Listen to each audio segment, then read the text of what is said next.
Jadi baru-baru ini Kemendagri menerbitkan Peraturan Menteri Dalam Negeri Nomor 73 Tahun 2022 ini tentang pencatatan nama pada dokumen kependudukan.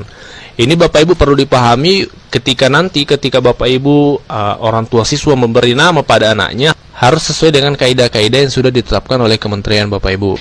Yang pertama perlu kita pahami, pencatatan nama untuk di dokumen kependudukan ya, termasuk KK dan KTP, itu yang pertama harus mudah dibaca, tidak bermakna negatif dan tidak multitafsir. Dan yang kedua, huruf paling banyak 60 huruf Bapak Ibu. Tidak boleh lebih dari 60 huruf, termasuk spasinya Bapak Ibu ya. Dan juga jumlah kata paling sedikit 2 kata. Misalnya Muhammad Hanif, itu 2 kata. Tidak boleh misalnya Hanif saja, karena ini akan berpengaruh pada pengurusan dokumen-dokumen selanjutnya ketika Bapak Ibu anak-anak kita nanti mengurus misalnya paspor, itu minimal 2 kata. Jadi ketika Bapak Ibu atau orang tua siswa memberi nama untuk anak-anaknya diharapkan minimal 2 kata Bapak Ibu. Nah, pertanyaannya adalah pasti Bapak Ibu bagaimana dengan yang sudah terlanjur 1 kata. Nanti akan kita bahas di peraturan ini juga dijelaskan secara detail. Silahkan disimak sampai tuntas Bapak Ibu ya. Dan selanjutnya di pasal 5 dijelaskan tentang tata cara pencatatan nama kependudukan dilarang. Yang pertama disingkat. Nah, tidak boleh disingkat Bapak Ibu. Misalnya Muhammad Hanif disingkat menjadi Muh Hanif. Itu tidak boleh Bapak Ibu. Dalam peraturan baru ini tidak boleh lagi disingkat. Jadi harus ditulis lengkap Muhammad Hanif seperti itu. Kemudian tidak menggunakan angka dan tanda baca. Jadi bisa berarti selama ini dari Kemendagri memantau ada nama yang menggunakan angka ya dan tanda baca, itu tidak boleh. Kemudian yang selanjutnya dilarang juga mencantumkan gelar pendidikan dan keagamaan Bapak Ibu pada akta pencatatan sipil.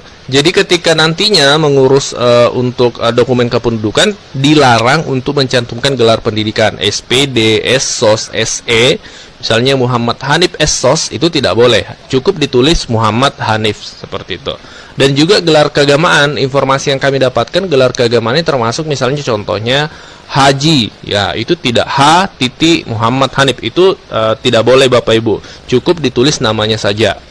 Tidak boleh mencantumkan gelar, baik itu gelar pendidikan maupun gelar keagamaan. Ini berdasarkan aturan dari Permendagri Nomor 3 Tahun 2022. Ini aturan baru Bapak Ibu ya. Di pasal 8 dijelaskan Bapak Ibu, ini perlu kita pahami sama-sama.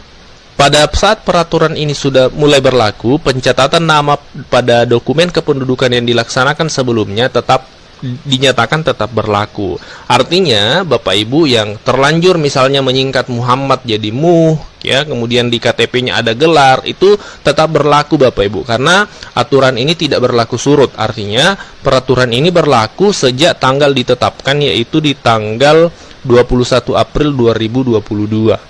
Nah, peraturan ini sebenarnya diperuntukkan untuk anak-anak kita ke depan ya, cucu-cucu kita. Ketika kita memberi nama kepada anak-anak kita, itu harus mengikuti aturan-aturan tadi Bapak Ibu. Di antaranya mudah dibaca ya, jumlah huruf tidak boleh lebih dari 60 huruf ya. Kemudian paling sedikit 2 kata. Itu yang diharapkan.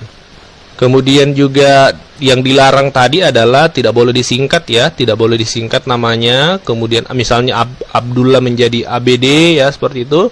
Kemudian tidak boleh menggunakan angka dan tanda baca, dan tidak boleh mencantumkan gelar pendidikan dan keagamaan. Ini info hari ini, silakan di-share kepada orang tua, kemudian rekan-rekan guru yang lain supaya informasi ini diketahui dan bermanfaat untuk semua.